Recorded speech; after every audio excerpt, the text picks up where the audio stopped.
Once again from Vancouver, British Columbia, XL Energy presents Hockey Night in Minnesota. A must-win for the Wild tonight. They face off once again against the Canucks. Hi again, everybody. Alongside my partner, Mike Greenlay, I'm Mike Goldberg. Mike, the Wild found themselves in this same position just 16 days ago. And the thing is, they might not have been in this situation the way they started that Game 4. It could easily be tied at 2-2. This line of Walls, Stevenson, and Gabrick really clicked. They clicked for two very pretty goals in the hockey game, Game 4, and they looked like they were on their way to tying the series, but some good play by guys like Jovanovski stepping down, defensemen keep in mind, and Sopel in overtime on the power play, and all of a sudden it was a 3-1 deficit for the Wild. Only 2 minutes and 6 seconds more, and this would be a very different series. Nonetheless, the playoffs are all about character. They're about determination. They're about guts. He already has a surgically repaired face, and now how about this for Willie Mitchell? Well, you know what? The first round series was about the Walls-Forsberg matchup. This one's been about Mitchell and Bertuzzi, but Mitchell took a tough wrist injury there against the boards. Bertuzzi got 2 minutes. Mitchell got himself an ace wrap around his wrist, and we'll see how he does this evening in the game with that sore wrist. Willie Mitchell will start. Dwayne Rollison will be in the nets. Brad Bombardier is not in the lineup. Ed Jovanovski is, and you could make an argument that he's been the Canucks MVP this series. Yeah, quite easily. He's scored a goal in every game in this series for them. He's a defenseman. He does a great job in front of both nets, believe it or not. He does jump down to the play. He's even getting away with some nasty stuff on some of the tougher players for the Minnesota Wild. In all, 6 of the 10 goals scored in the series by Vancouver have come from defensemen. Jovanovski's have come at very opportune times. We know the situation. No team has ever done it. Well, why not? Why not the Minnesota Wild to be the first? Right now, they have to think about this. Game 5, a must-win against Brian Burke and the Vancouver Canucks, and it is coming up next.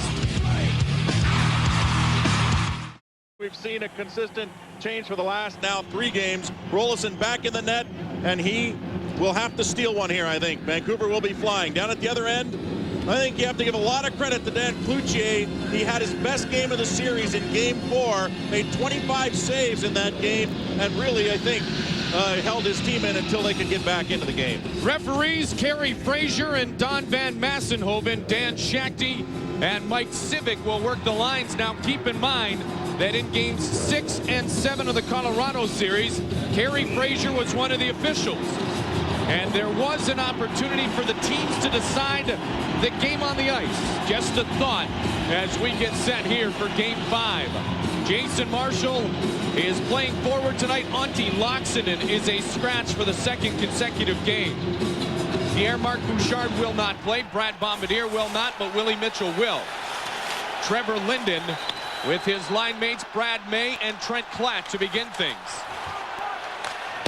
Only one first-period goal for Vancouver throughout this entire series, although they lead 3-1. Trent Klatt, the hero of Game 1. Klatt, Brad May, Darby Hendrickson is on the ice. Surface shot, and it's gloved by Dwayne Rollison. Mike, the keys for this big one tonight. Well, the Minnesota Wild have been in this situation before. It will help them. 3-0 in elimination games this season, and of course, if they weren't, they wouldn't be here. Of course, the delightful defense for the Vancouver Canucks. You know, they talk about shutting down that top line. Well, someone else has to step up. It's been guys like Jovanovski. He has a 4-game goal-scoring streak in this series. 6 goals for the defenseman so far this playoff season against the Minnesota Wild for the Vancouver Canucks. Oland and Sopel are on. Willie Mitchell, his first shift of the night, and Trevor Letowski is trying to make some movement big time. They're going to take Chubarov out of the faceoff circle, and that is where Chubarov has excelled in the series. So Walls takes the draw, he wins it cleanly, and Mitchell his first shift. Let's watch closely, Mike, to see if he has any trouble handling the puck. We know he'll get through the physical part, but it's the handling of the puck. It is the top hand on his left-hand shooting stick. Cook tried to get the shot away, and a quick penalty. It's going to be called. Sopel, and that drive was wide. Walls touches, and just 50 seconds into the contest, the Canucks have a power play. It's a slashing call made by Van Massenhoven. Well, it was a goal-scoring opportunity by Cook. Gabrick came across and took the big lumberjack chop across the stick of Matt Cook. And that was quite blatant, quite obvious, and Massenhoven had to call this. Cook, who has a couple goals in this series, has been under the skin, but also has been good in the offensive zone. And right there, gets a chance on goal, and Gabrick will go to the box. Minnesota Wild don't want to have a train to the penalty box in this game. That's for sure. Well, there's certainly the factor of not letting the early momentum go to the hometown crowd. Gabrick off for slashing. Mitchell able to wrap it up and out of the zone. That looked like a pretty solid wrap off the glass. Jovanovski ahead towards Todd Bertuzzi. Bertuzzi only one goal in the playoffs. We've mentioned it frequently, but yet he has been a factor in many more Canuck goals than just one. Great work done in front of the net in the victory for Vancouver in Game 4. Naslund sends it in. Rolison tries to hold it up. Mitchell, Bertuzzi towards him. Dupuis. Sopel was able to keep it in the zone. Now it's Willie Mitchell. Given over to Wes Walz, and Walz will dump it out. So far, so good. 40 seconds into this penalty against Marian Gabrick for slashing. Jovanovski ahead towards Naslund. And Rolison will take no chances. Well, the penalty kill, as you said, is going to be crucial in this hockey game. That man right there, Bertuzzi, is going to be fighting against Willie Mitchell. And, you know, we talked about that top hand on the stick. It's going to be, it's good that it's a top hand for one reason, because it'll help him grab the lower part of the stick to shoot it and pass it. The bad part, I guess the glass is half empty part, is that he has to let go of that hand when he's in front of the net to poke the puck around, and that's where he may have trouble. We'll watch it. Olin keeps it in at the blue line. Sedin, and Klatt have been very good with the man advantage in this series, as Matthias Olin will take the loose puck from Dan Cloutier. 55 seconds left in the minor penalty against Marian Gabrick. Matthias Olin skates with confidence to Daniel Sedin. Wheels it up to Henrik, to the point, and Sammy Salo. Over to the near side, and Matthias Olin. Olin towards the traffic in front. Klatt trying to get the shot away. Walz can't clear it out. Rolison's out of the net. Klatt stays with him. Rolison loses his stick in the process. Daniel Sedin, Rolison without the stick. Down to Henrik. Olin sneaking in, so is Salo. Shot, and that's well over the net. Well, you think they want to keep that puck low, since they know that Rolison doesn't have his stick, and kind of lost that one over the net, Mike. Minnesota able to clear it out of danger. Here's Walz. Fakes. Walz moving. Walz looking for a man. And he'll skate it back to center. Walz waits for Dupuis to clear, and Walz goes for a little bit more of a skate. Back to Mitchell, and that'll do it for the Canuck power play. So a good penalty kill there by the Minnesota Wild. No shots for the Canucks with the man advantage. Trevor Linden. Matt Johnson wanted to run him down. Linden was able to run out of the way. Jimmy Dowd has Richard Park on the wing. Park with speed towards the net. Park behind. Leaves it for Johnson, and he just missed on the blocker side. Jim Dowd. Remember in Game 5 in Colorado, Mike, Willie Mitchell scored 3 minutes and 41 seconds and score! A carom onto the stick of Richard Park. And as we speak of the early goal and the early momentum from the Avalanche series, the Wild get a break here early. A lot of the guys this morning in the locker room talked about the fact that this series will be determined on breaks at this point. It's been so close that a good bounce here or there will get them the lead, and hopefully they'll be able to keep it. Look at that bounce in front. It jumps over the stick of the defender, and it hops right towards the net. Look at Dowd. Gets it over there, it goes off the stick, and it just bounces right to Park. When you talk about good bounces, they don't get any better than that, and he beats Cloutier on the blocker side. Jacques Lemaire said throughout the postseason, yes, we need a few breaks as well. And Minnesota gets one just 3 minutes and 20 seconds into the game. So in Game 5, it was Willie Mitchell against Patrick Roy, Mike, 3 minutes and 41 seconds in to what turned out to be a Game 5 victory. Here is Walz. Tons of hockey remains, and Minnesota hopes more hockey remains after tonight.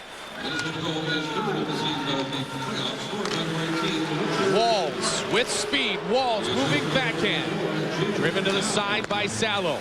Dishes it now to Dupuis. Here's Andre Zuzin jumping into play. In front of the net, bouncing puck. Marshall tried to redirect. Dowd will gain the lone assist on Richard Park's third of the playoffs. Of course, he the Game 6 hero in the Avalanche series, with the goal and then the second goal of his night in overtime. You know, we were talking a lot in the last couple of days about the fact that a lot of the things that you counted on in the regular season, and of course statistically, you know, we laughed about it because it doesn't always play out in the playoffs for you, and a lot of the situations that they could count on, like leading game, scoring first, etc., just don't always play themselves in the playoffs because it's a lot more pressure. Malik off the face-off win by Chubarov. Letowski back in the lineup and playing well. Set up a nice goal by Matt Cook to bring the Canucks back into the game in St. Paul a couple of nights ago. Lubomir Sekarash back in the lineup. Brad Bombardier, a healthy scratch. He played just over 11 minutes in his first game in 31 contests. Game 4 at the XL Energy Center. Ronning flips it over to Nick Schultz. Schultz to Hendrickson. Hendrickson shot. Deflects off the body of Jovanovski and Jason Marshall to it. Marshall a scratch for game 4. Sekarash the same. Ronning a scratch surprisingly in game 3 for the Minnesota Wild. Merrick Malik brings it up for Vancouver. Cross ice pass to Daniel Sedin. Sedin on the backhand and Rolison will bring it in. Well, when you trail in a game, you ask yourself, you ask your players to get either score a goal or to create situations that'll let you get back into the hockey game. Matt Cook's done that all season long. This was a couple of years ago, and it's been a sucker punch last year to Marshall. It's been a trend, let's say, for Cook to be involved, to get his team involved, hitting Gabrick on the last goal of his hat trick this year, and just recently taking Hendrickson into the board. So you'll see that most of the evening from Cook. Sedin towards the front of the net. Zuzan was there. Platt, Sedin, and Sedin. Dupuis with Johnson and Jimmy Dowd. Dowd with the C on his sweater for the 3rd straight playoff game. Johnson sacrifices the body, and Dupuis will bring it out. Dowd jumps ahead in the play. Dupuis, big drive and a toe save by Cloutier, and a good one in fact. You never think that a shot from that distance could really be a goal-scoring opportunity. But when it comes off the stick of a guy who can pipe it about 100 miles an hour, then it usually is. And he really ripped this one from just inside the blue line, or just outside the blue line. Wow, that thing came in a hurry, and Cloutier had to be sharp. A lot of times goaltenders set themselves when the players come over the red line. But if you're daydreaming a little bit, a quick shot like that sometimes can catch you snoozing. Lyndon Stevenson jumps in. The faceoff was controlled by Linden, but maintained possession-wise by the Minnesota Wild. Zoltak, Gabrick, and Jeremy Stevenson. Gabrick, the leading goal scorer in the NHL playoffs. He has 8. He had 2 the other night. Zoltak, Stevenson, and Gabrick trying to get the cycle working. Brent Sopel comes in to help. Jarkko Ruutu was there. Flips it once, twice. Here's Zoltak. Looked to thread the pass on the backhand of Marian Gabrick and could not connect. Ahead towards Matt Cook. That's a 2-line pass. Cook didn't like the call. You're right about Matt Cook, though. And in addition to what you saw from Cook a moment ago, Mike, he has also scored some extremely important goals in this series. Yes, he has. And as I said, when you have your top line, and Bertuzzi hasn't scored, and Naslund and Morrison haven't been that effective. They've scored a couple goals, but they really haven't been lighting it up for this team. Well, a guy like Cook, he steps in. What does he do? He scores a couple of very big goals. This was with 1.2 seconds left in game 1. That tied it up, of course, sent it to overtime, and then some more physical action at the end of game 2. The 1.2 was a series turner early as Mitchell is hit by Bertuzzi. Bertuzzi and Mitchell, this battle is going to continue. Banged up Willie Mitchell or not. Malik feathers the shot, fanned on it, kept in at the blue line by Marcus Naslund. Morrison, Bertuzzi, and Naslund have been held in check. Kind of scares you, though, when you say that. Bertuzzi tried to feed it over to Merrick Malik. Well, it scares you because you know that they always have the potential of exploding all of a sudden in one game. You certainly don't want it to be this evening. Now, the one thing that good teams do is get contributions from many. 6 different players with game-winning goals for Vancouver here in the postseason. So it has not just been the West Coast show. And that's what many were afraid of, Mike, is that this team was just a one-line team. They have proven the naysayers much differently. Rolison behind to Kuba. Rolison dragged down by May. Here's Cliff Ronning. Ronning on backhand to Hendrickson. Salo. You can see Vancouver trying to get something going with the physical part of the game tonight. They feel they have been able to wear down teams in the past, as they were able to do in St. Louis. Kuba logging a ton of minutes in this series. Turns it over to Matt Cook, but Dowd was able to come in and grab it. Well, you have to zip those pucks out of the zone in those kind of situations, and Wild get fortunate there. Remember all the giveaways in Game 4 in the first period alone. They had about 4 or 5 giveaways in the first period. Cook quickly on Schultz, and he finishes the hit. There's Matt Cook making something happen. Chubarov shot. Cook tried to get on the rebound. Whatever he can do, he told me before Game 1, to energize the crowd, to help to get his team some momentum, he will do. And another example a moment ago by Matt Cook. But it's Richard Park, the early hero for Minnesota, who has the lead 1-0. Well, the steamrolling continues. Right there, they race for the puck. Matt Cook again getting in there, getting physical. So he's got that side of the game on target for this evening.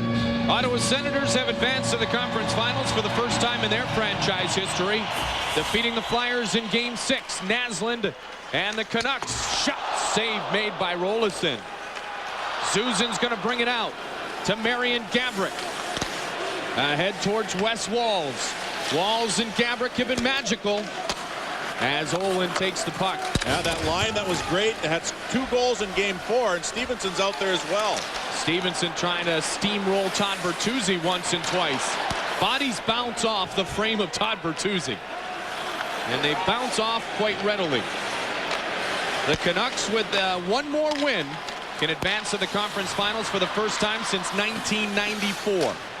Darby Hendrickson gets it from Ronning. He was on that Canuck team. Shot deflected off the leg of the veteran Murray Barron. And Trent Platt tripped up. Hendrickson to Brunette. Look to return it. Cliff Ronning now. Ronning with Henrik Sedin all over him. Trent Platt pushes it up and out of the zone. And Daniel comes in on Darby Hendrickson. Dallas faces elimination tonight as well. They are at Anaheim. 3 games tonight. One series has ended. Minnesota has the early lead in this game. Daniel Sedin saved by Dwayne Rolison. And Dowd pushes it to the side. Dowd, Johnson, and Dupuis. There's Jovanovski with a big hit on Jimmy Dowd. Dowd was able to get out of the way at the last moment and clear the puck out of danger. And on 2 occasions, Dowd behind the net had great body positioning. That's why he came up with the puck both times. What a hit by Matt Johnson on Daniel Sedin. He absolutely roaded him. Oh my. Malik, Letowski, Chubarov tripped up, and play's going to go right on. Wild might have caught a break that time. Darby Hendrickson. Sopel fights for it. Chubarov keeps it in. Schultz wheels it over to the near side boards. Olin there before Marshall. This is where you set the precedent on how this game's going to develop, and right now it's looking very physical. There are bodies flying all over the place. Letowski on Marshall there. Chubarov through neutral ice. Chubarov trying to get the shot away. Brown poked it aside. And the refs will let it continue just as long as it stays clean. But sometimes guys get carried away, so we'll see who gets the first penalty for charging in this hockey game.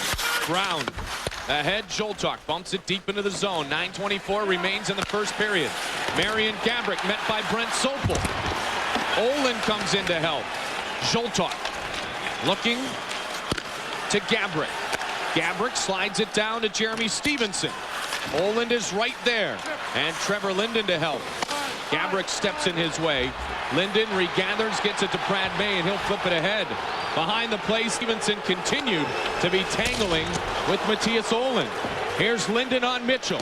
Root to the puck, gloved and held onto by Rolison, who wants a piece of Brad May. And now Ruutu comes in on Mitchell. It's almost as if, Mike, they're all looking for Willie Mitchell and a chance to maybe bump him around a little bit more than he wants to be pushed with that bad hand. Well, keep in mind, they're going to also go slashing after that hand as well, so he's going to have to protect himself. He's done a good job thus far. Kerry Frazier, does he have a penalty or not? Looks like we've got a couple. We will sort things out when we return to General Motors Place in Vancouver, British Columbia. Hey, Sedin, meet Johnson. Hello. Well, the battle that we thought we'd see would involve Mitchell, but it also involved anyone else who's going to jump in. May, Of course, Ruutu is going to get in there, but like I said, Mitchell's going to have to protect himself, but he's also going to need some of his teammates jumping in, and they certainly did that there. Big goal scored 4-on-4 in Game 4 by Ed Jovanovski and the Vancouver Canucks. It's 4-on-4 here with the two combatants in the box for 2 minutes for roughing. Kuba can't clear it out. It's Marcus Naslund. Fakes the shot and leaves it over to Sammy Salo. Back to Naslund. Naslund moving in. Poked by Zuzin. Puck is still free. Naslund just missed Jovanovski. Jovanovski was right on the post again. Fires. Puck is free. And cleared aside by Kuba. And a whistle and a stoppage as Rolison was steamrolled. Lost his mask.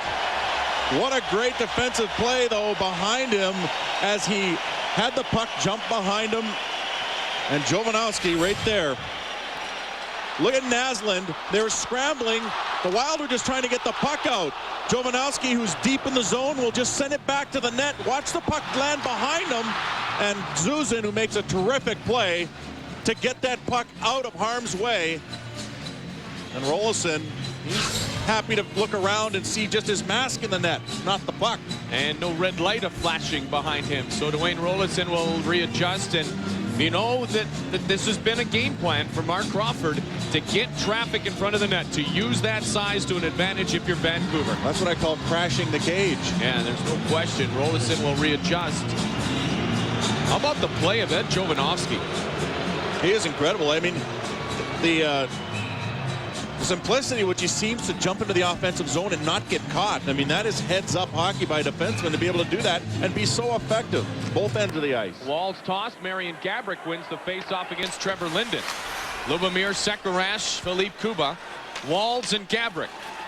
They have been a dynamic duo, especially here against Vancouver.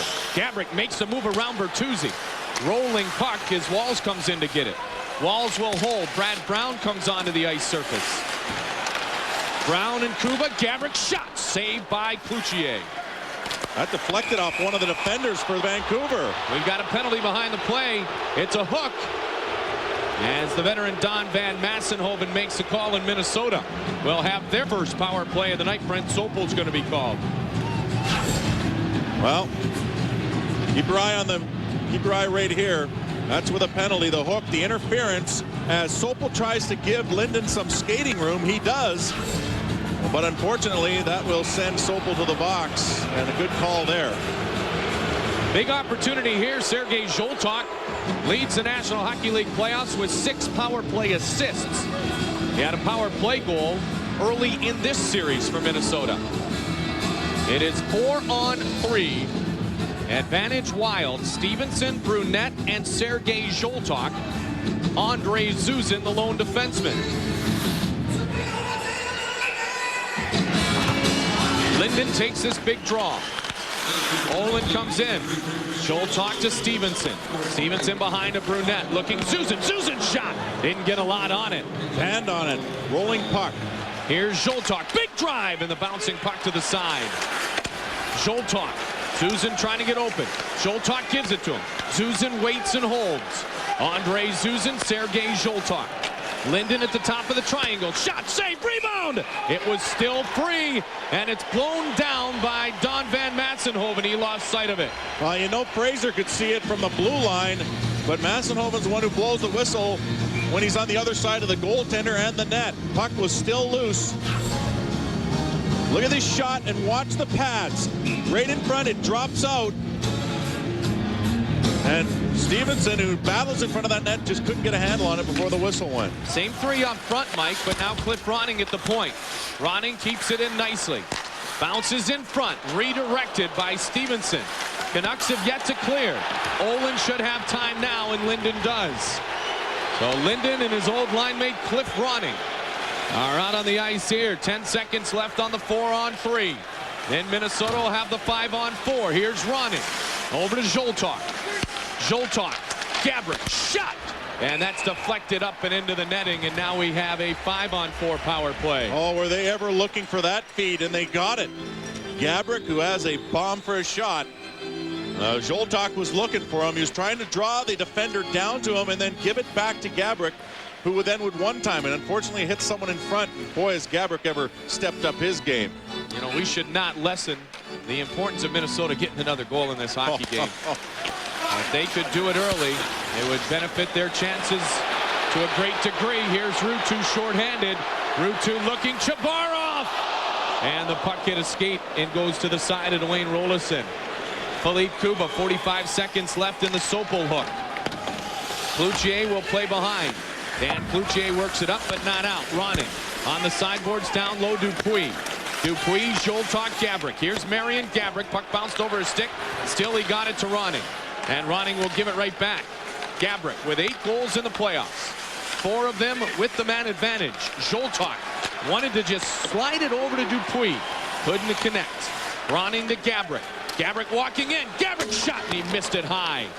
Lots of traffic in front of Cloutier. Remember how Gabrick missed the net about 3 or 4 times above the net in Game 4? Finally, he started to get the puck down a bit, and he got himself 2 goals. Well, he had a half-dozen shots in that game. Salo meets Schultz. Schultz still dumped it into the zone. We're back at even strength, so the Canucks kill off the power play. Sopel fresh and out of the box.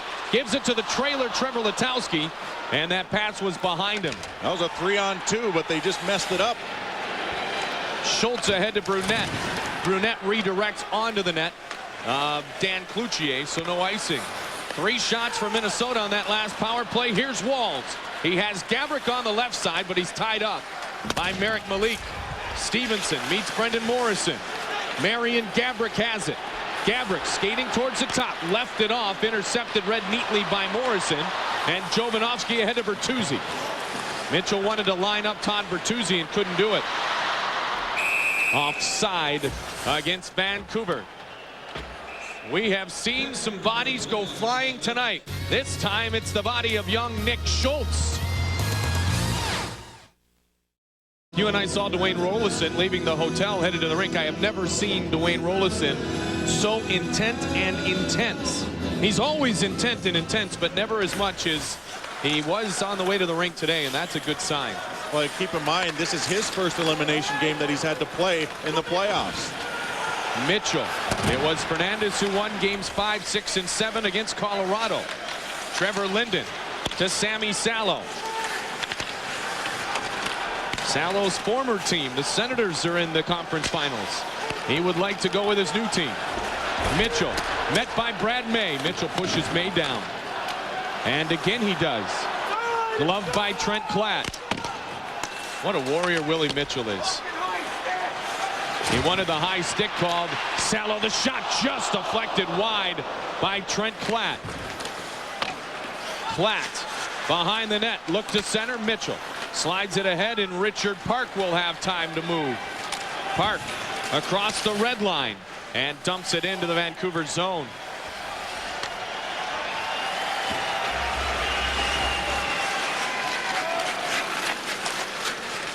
Salo out of the zone. Daniel Sedin ahead towards Henrik. Henrik comes in with speed on Nick Schultz, and the icing is called against Vancouver. Well, check out this possible high stick. Flat up in the face, and keep in mind Willie Mitchell's wearing that shield, so he can't really get cut and draw a 4-minute double minor. Good point. But Klatt gets a stick up in his face, and you see the grimace right there as he clenches his hand. Klatt good with the stick in other areas as well, and especially around the net, as the Wild remember in overtime game 1. Hendrickson, Sekarash. Sekarash, wait, shot! Oh, it glances through the glove of Dan Cloutier. Jason Marshall. Marshall Ronning. Ronning in on Jovanovski. Jovanovski has tied, or can tie tonight, the NHL playoff record by a defenseman for goals in consecutive games. Coffey had 5 straight earlier in his career. Jovanovski has scored in each of the 4 games of this series. And there's the man they know is Jovokop. Malik, outlet pass, Bertuzzi. Roloson will come out to meet it, and he flips it high and out of the zone. Bouncing puck, and here is Brunette. Sedin. Line change is going to be made by Mark Crawford's team. A whistle and a stoppage, and Jovanovski, not only have his goals come in similar fashion, but they have come at some very opportune times. Well, he scored some power plays, jumped into the play very well. This one in game 2, Jovanovski on a delayed call there, and then jumps into the play very well again. Of course, we all remember in Game 3 when he got a power play goal by jumping into the zone, and this is Game 4 where he deflects it. Helps them tie the game up, and eventually they won it in overtime by a goal on Sopel's shot. Well, as he cleared Brad Bombardier out of the fray, he was very Bertuzzi-esque in his effort. Now, Jovanovski and Brent Sopel, two of the offensive defensemen for this team, were both asked yesterday in the Canucks locker room, have they done anything differently in the playoffs? And Jova was quick to say, Mike, that no, they've had the green light from Mark Crawford all season long. They've just had the results here more recently. And here's the interesting thing. The Minnesota Wild did such a great job against the Avalanche, who really do have a top defensive core that can score. And for some reason, they just haven't been able to stop all the Vancouver defenders who come into the play offensively. 12 of the 29 goals in the playoffs by a defenseman for Vancouver. Morrison looking in front. But, Mike, when you garner that much attention to the front line, that opens up the back line. And that's what Bertuzzi's been able to do. Morrison, Platt, and Naslin. A little shake-up here. Todd Bertuzzi should come out with the Sedins now if Mark Crawford holds true to form. Marcus Naslin trying to establish the cycle inside the Wild zone. Zuzin loses an edge. Here's Trent Platt. Shot, save, rebound. And Olin was getting back in position and didn't see the loose puck. Naslin met by Mitchell. Morrison in front, intercepted by Walls. Platt tries to run him over.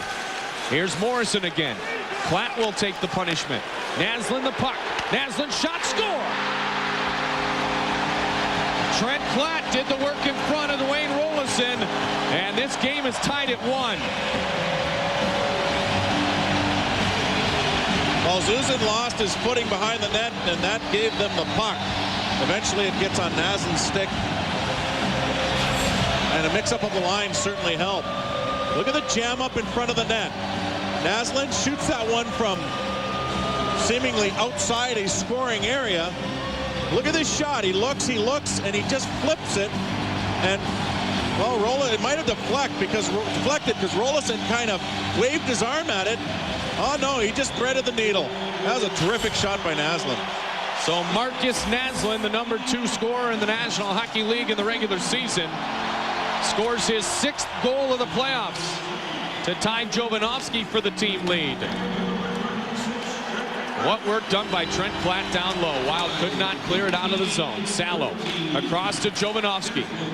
Just the second first period goal scored in this series by Vancouver. Trevor Letowski looking towards Artem Chubarov. Minnesota must regain the edge they had early as Vancouver starting to take over. Salo's shot deflected just wide. Jovanovski. Cook comes in to meet Park. Letowski. Salo drive. Poked aside by Rolison and off the glass. Play continues. Here's Salo again to Jovanovski. Big drive. Save. Rolison holds on.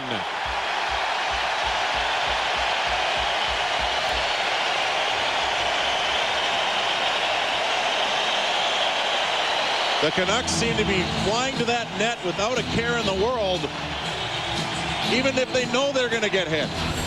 Trying to cause a loose puck. Watch this shot here by Jovanovski, but watch everyone driving to the net.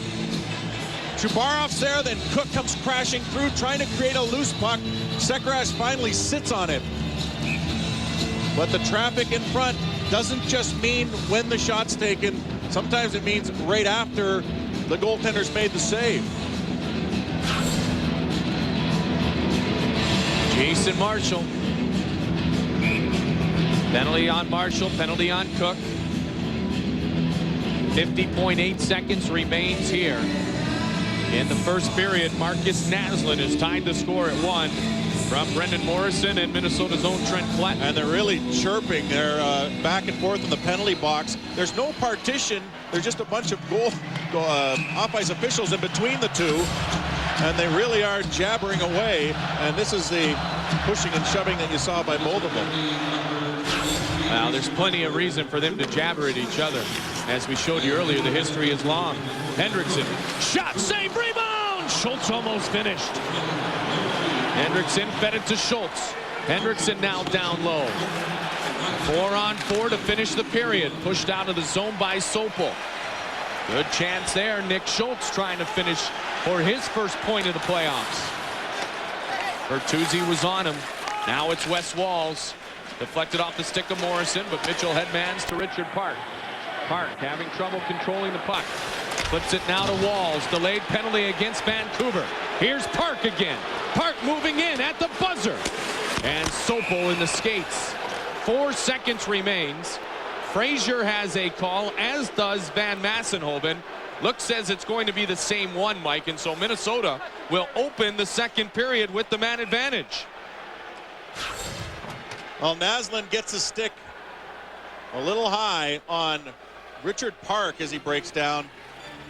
And so that's what the call is. This will be a good advantage. It'll be a 4-on-3, excuse me. 4-on-3 as we saw earlier. And that's a lot of ice to work with in the second period coming up. Face-off wins. Zuzin. Zoltok got the shot away.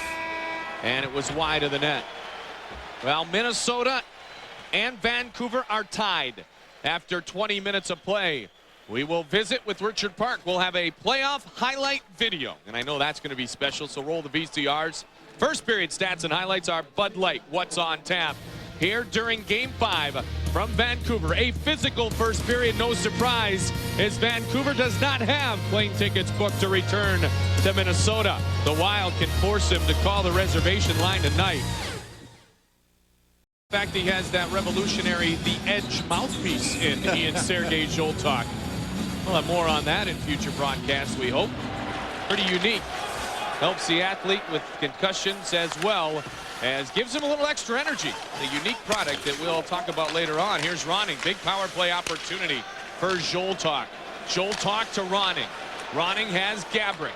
Gabrick shot deflected by Matthias Ohlund. And Ohlund read, Mike, that they were trying to set Marian Gabrick up for that one-timer. Well, Ohlund is going to be out there against Marian Gabrick. He has been the whole series. That's the matchup they want, offensively, defensively. And when you read that Gabrick's doing, sometimes you still can't get to him. This time they did. Salo and Barron victimized in Game 2 by Marian Gabrick and company. Here's Cliff Ronning. Ronning with his buddy Linden on him. Ronning leaves it down for Andrew Brunette. Quickly, 2 defensemen converge on Andrew Brunette. That leaves someone open. It's Gabrick, and he threads it. Shot again, and a save by Cloutier. Here's Cliff Ronning. Gabrick was wide open. Zoltok with Linden upon him. Marian Gabrick backhands it down towards Brunette. Salo runs him down. Linden can't run it out, though. 20 seconds left on the 4-on-3. Sergei Zoltok. Marian Gabrick to Ronning off the boards. Ronning has it.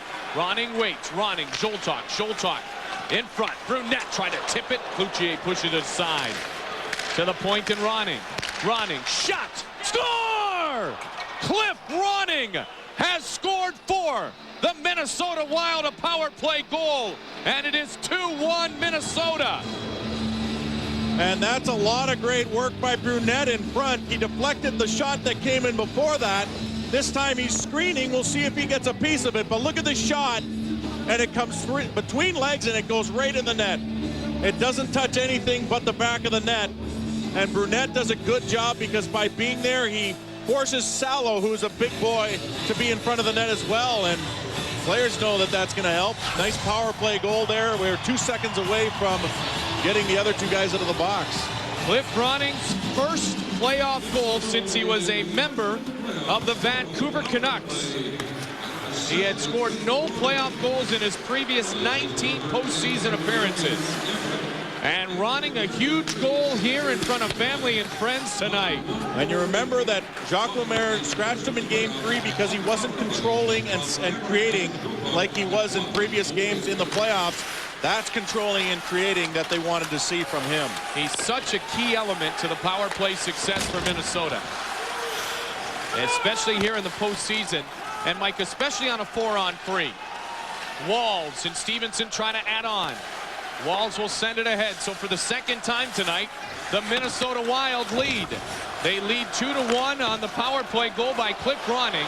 Just 1 minute and 8 seconds into the second period. You know, Cliff Ronning has been the ultimate professional, especially when he was scratched in that Game 3 that you alluded to. He said, hey, Jacques Lemaire has 11 Stanley Cup rings.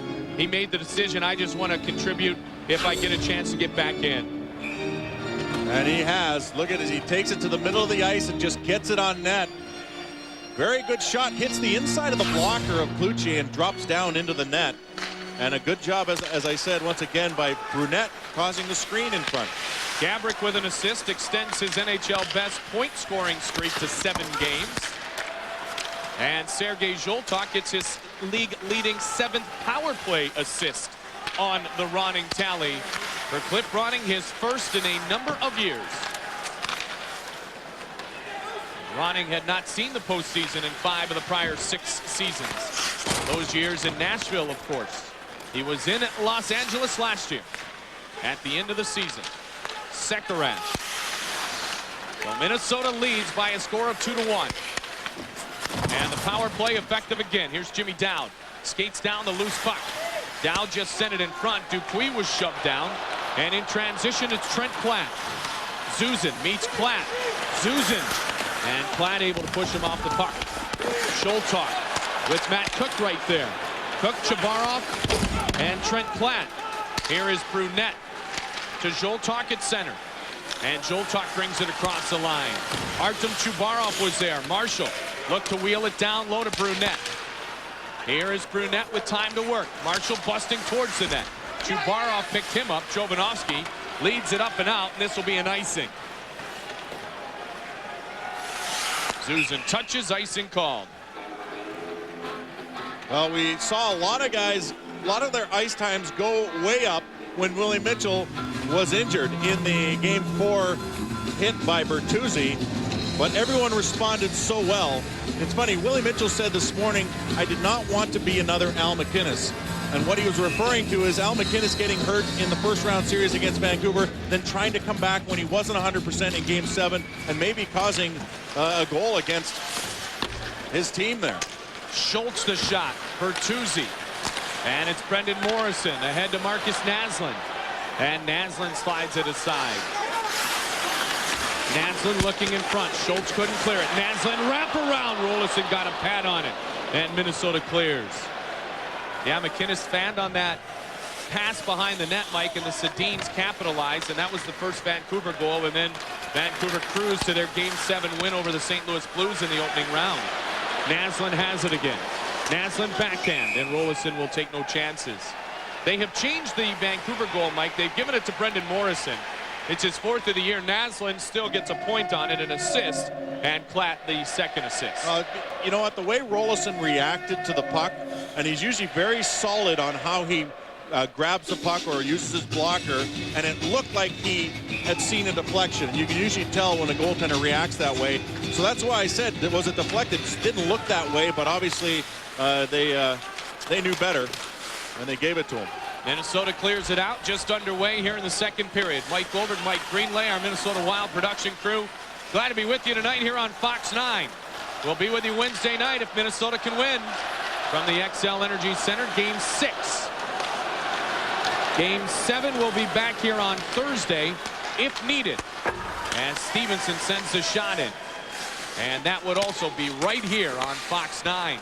Back-to-back for Games 6 and 7 if necessary. Hendrickson in front. Stevenson deflected it wide. Stevenson fires it.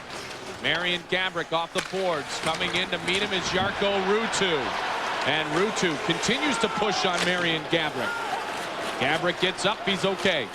And out of the zone comes Sopel. He's okay, but he's shaken. May shot gloved by Dwayne Rolison. You know, Ruutu really involved there.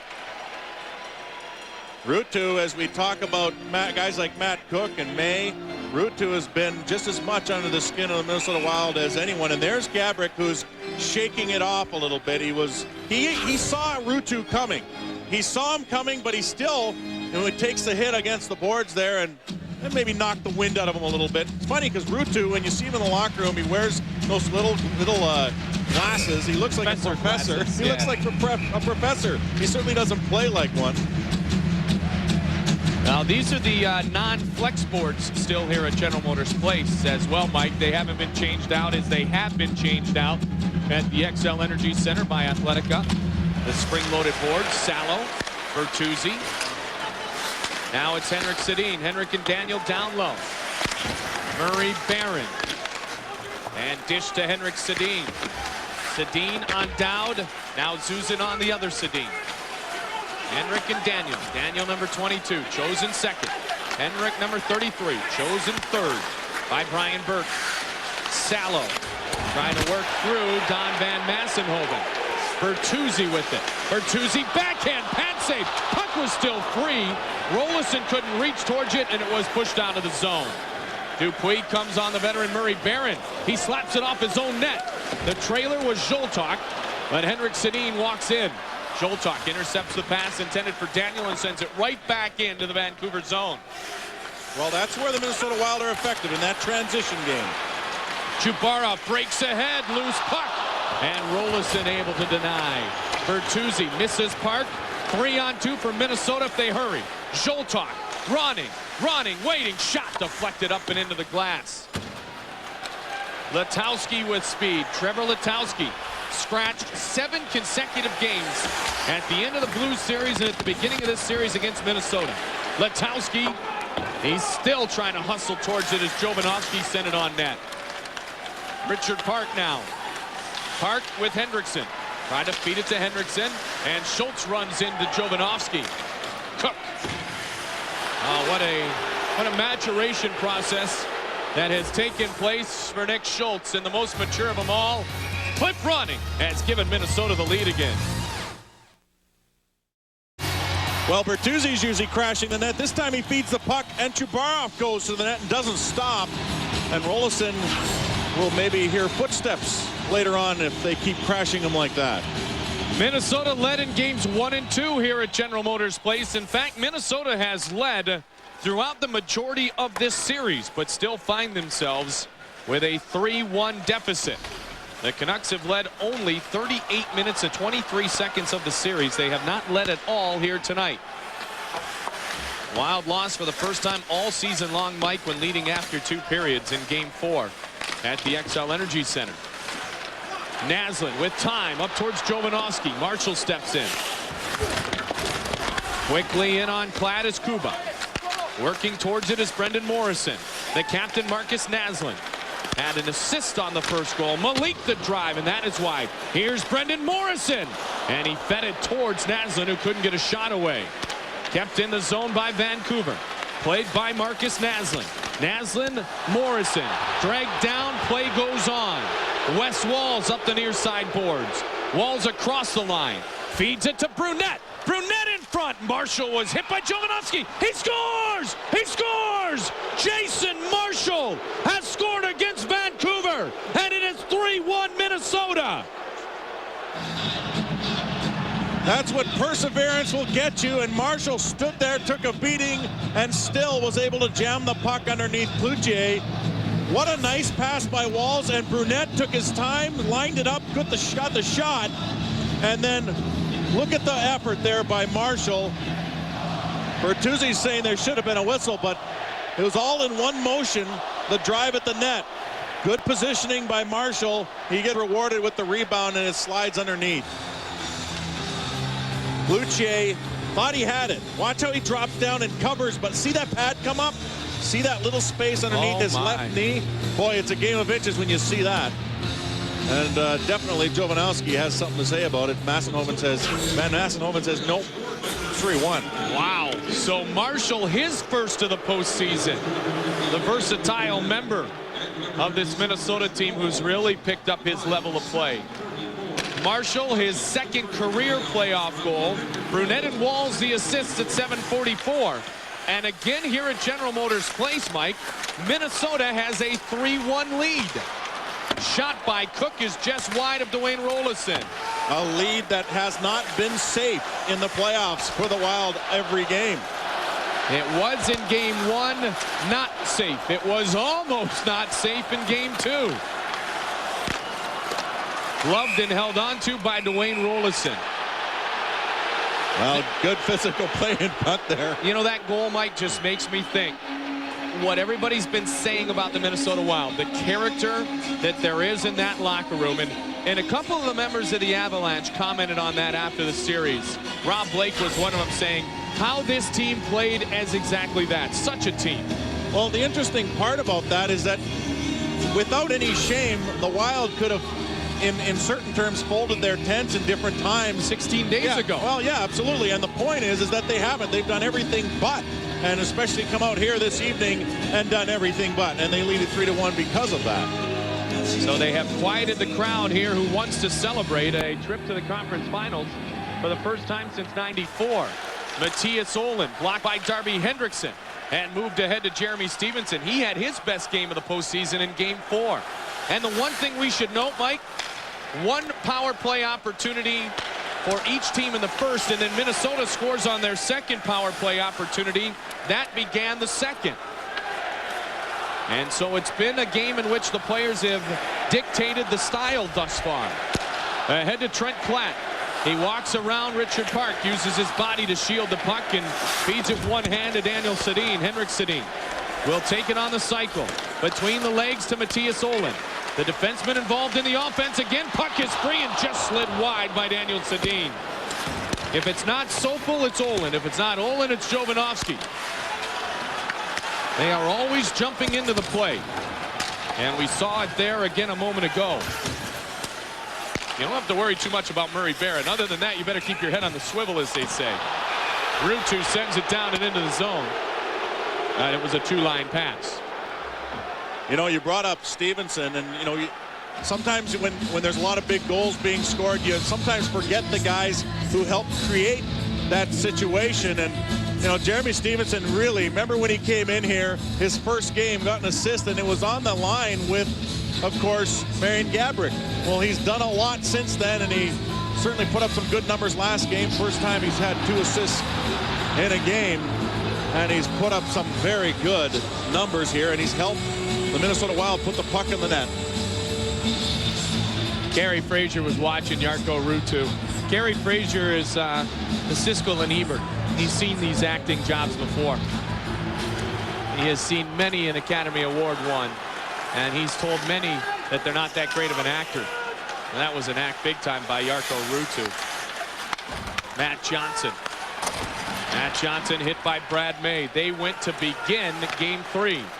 Dupuis across towards Johnson and broken up by Ruutu. Here's May across the line. Deflected shot off the foot of Brad Brown.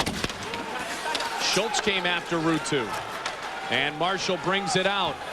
Jason Marshall contributing here tonight, and he was angry at himself for the penalty he took against Sedin in Game 3. Mitchell back around to Brunette. Brunette strong on the stick. Brunette backhand. He scores! And Drew Brunette has given the Minnesota Wild a 4-1 lead.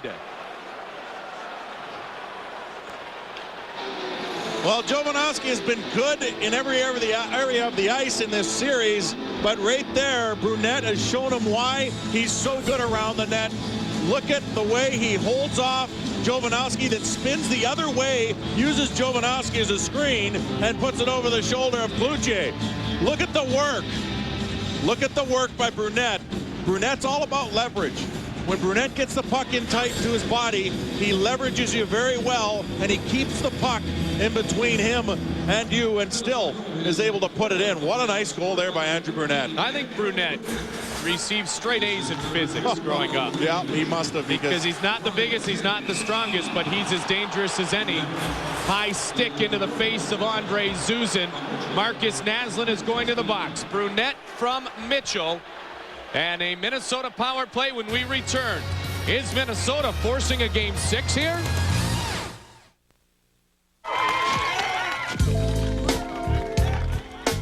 Thanks for letting me bring Phoebe. Oh, anything for you, baby. I'd give you the moon, the stars, and the ultimate love potion. Ice cold Bud Light.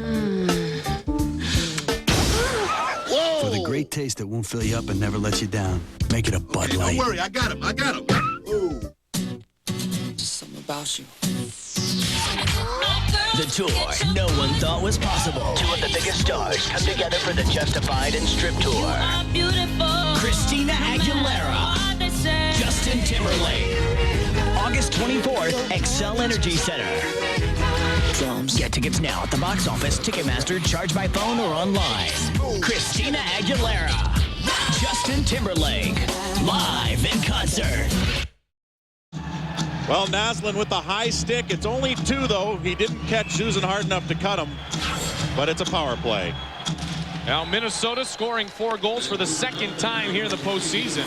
They won Game 1 at Colorado at the Pepsi Center by a final score of 4-2. And Brunette scored the 4th goal in that one. Minnesota leads here 4-1. They have the power play for the 3rd time tonight. Sent in by Ronning. Ronning has a goal this evening. Brunette has scored. Marian Gaborik has not scored a goal, but yet Minnesota leads 4-1. Jimmy Dowd set up the first goal that Richard Park knocked in the back of the net. And here is Brunette, the hero from Game 7 against Colorado. Gaborik feeds to Ronning. Ronning, Gaborik, and the shot never got away. They had Cloutier leaning, and Olin takes it. Matthias Olin threads it down the length of the ice. A very quiet General Motors place. Minnesota trying to delay the celebration.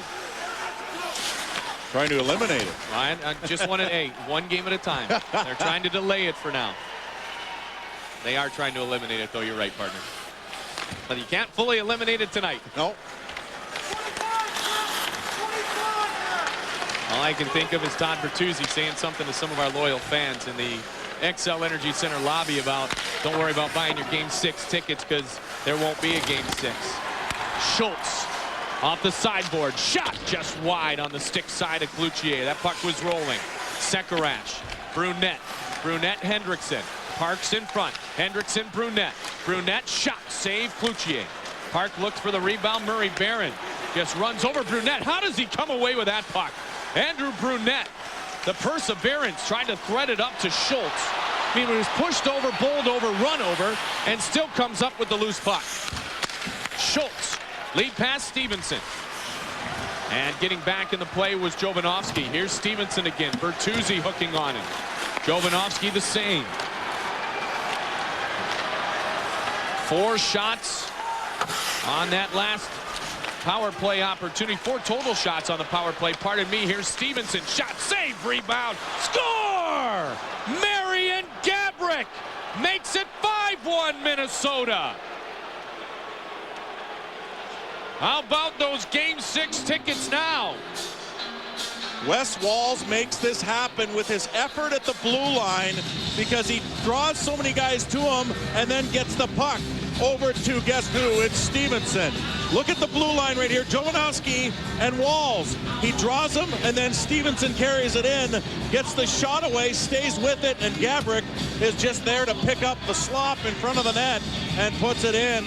This line, they did it twice in Game 4, and they've scored again here. Walz, Stevenson, and then Gaborik.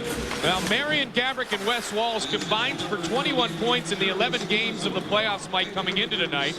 They had 4 points total in game number 4. And Gaborik gets his 2nd point of the night. So Marian Gaborik has now scored. Stevenson and Walz with the assists. 3 goals in 5 minutes and 3 seconds for Minnesota. But the real key still, Mike, was the power play goal by Cliff Ronning. 1 minute and 8 seconds into this period. Got the ball rolling. I'm surprised at the different kind of game that you saw from Vancouver in the 2nd period, but you're right, it was that power play that really turned the tides because Vancouver was playing a solid game in that 1st period. It's amazing what a power play goal can do for you.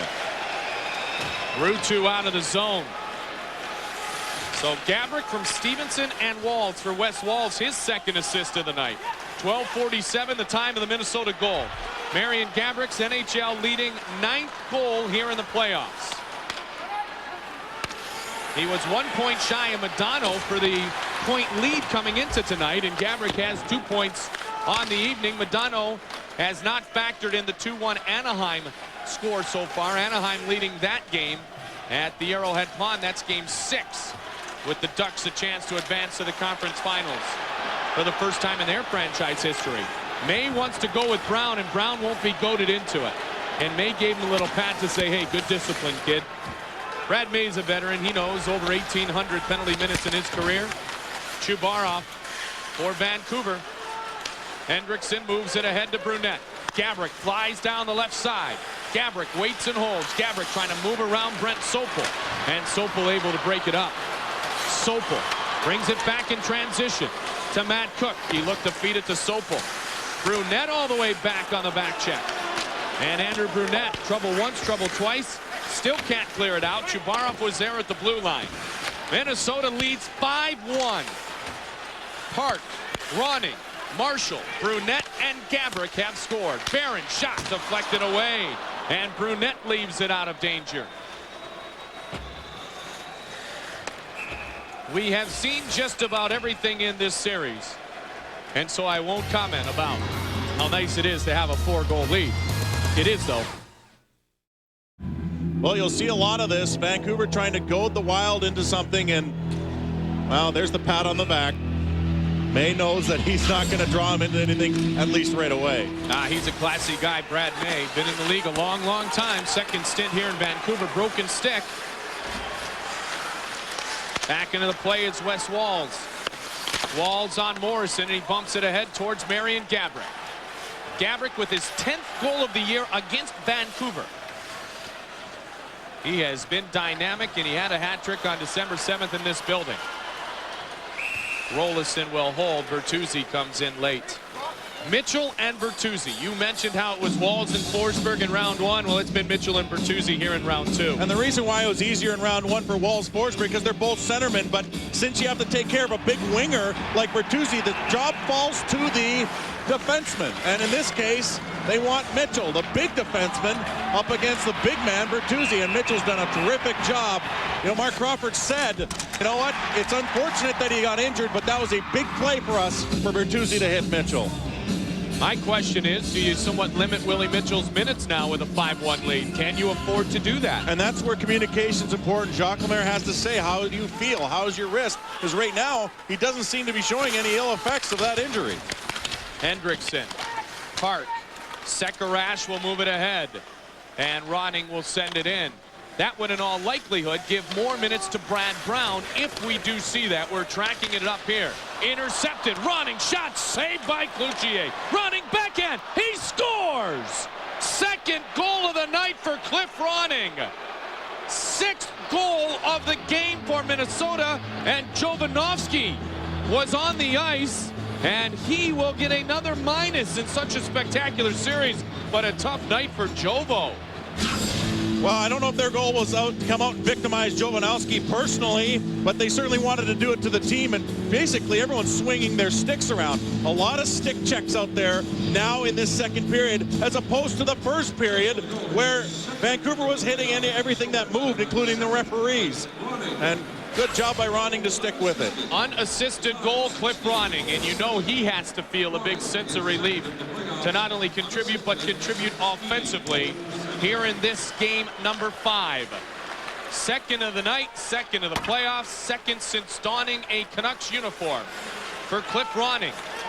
It's funny because some of the, or most of the Vancouver Canucks, and Morrison in particular, said, we don't want to make that 3.5-hour flight back to St. Paul. And that was one of their motivations also to close out the series. And looks like they'll be talking to that travel agent, Mike. You know what, it's 6-1. I'm almost ready to say it, but I'm not going to. It's playoffs. Crazy things happen. Yes. So let's just not say it. Let's just say it's 6-1. Minnesota leads. Shot by Morrison, saved by Rolison. How about this response by the Wild? You were thinking the same thing. Yeah, crazy turn of events here, because not only have the Wild played 4 one-goal games in a row in this series, they've played actually 7 in a row, one-goal games, to have a 5-goal lead. Look at Jovanovski trying to clear the puck.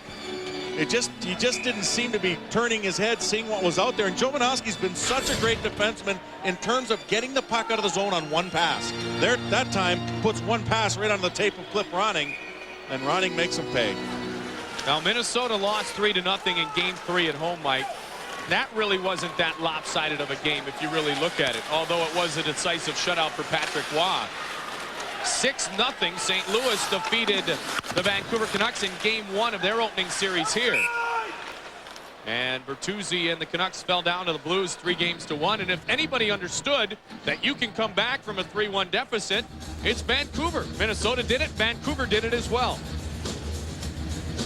Well, I don't think, and the thing is that Vancouver knows that the Wild have done this, so they have that knowledge already. The Avs didn't really have that knowledge, maybe didn't have that same respect because they were up 3-1 and they figured, well, a Minnesota Wild third-year team, they're not going to come back. Well, they did, and I'm surprised at how this game has turned out because Vancouver had that knowledge coming into this game.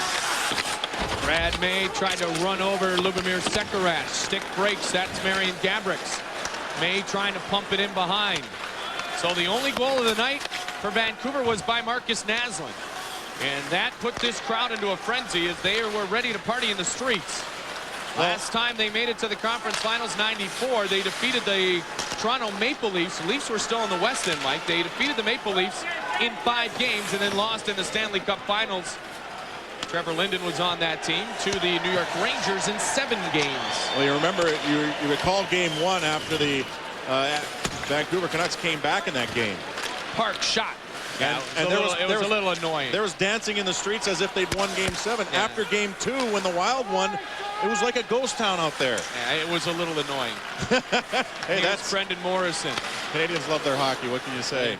I didn't discount that. So do Minnesotans, but it was only 1 game. Absolutely. Sopel. That's why they sold out the Game 6 in 15 minutes today. There you go, Morrison. Van Walls pokes it out. And Sopel gets it down. Some Bluebirds here with 1 minute and 18 seconds remaining in the second period. And what a second period it has been for the Minnesota Wild. 5 goals for Minnesota here in this period. That is quite amazing. I can't recall any time this year that they've scored that many. And I was just thinking to myself, has it ever happened in franchise history, Mike? And I'm going to guess not. We'll get confirmation. And there haven't been a lot of 5-goal games or 6-goal games, period. But right now they are up by a lot. Yeah, it didn't happen this year. We know that. Their scoring, goal scoring was around 3 average per game this year. They've doubled that here in this game so far. And everything's been up close. They've basically been second effort goals.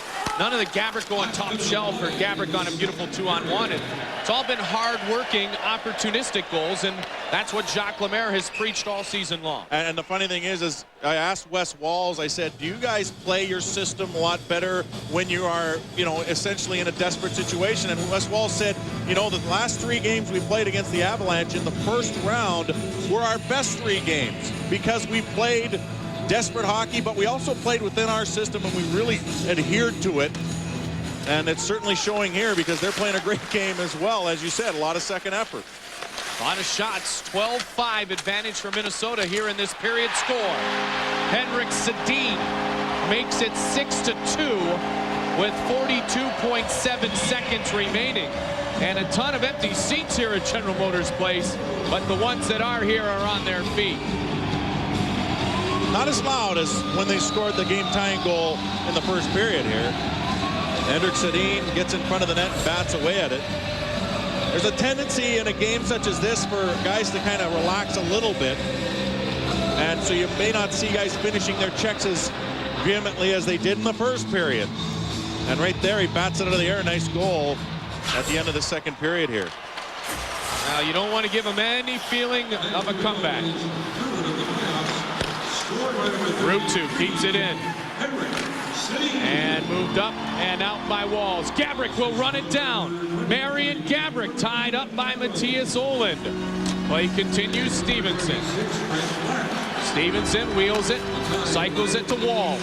Walls to Gabrick. Henrik Sedin is third of the playoffs from Murray, Barron, and Trent Klatt. Stevenson has it.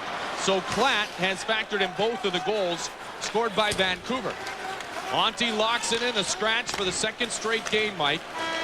And that has allowed Walls and Gabrick to play together with Stevenson, and they have been effective. Linden comes in, and even Dwayne Rolison gets into the fray with Trevor Linden.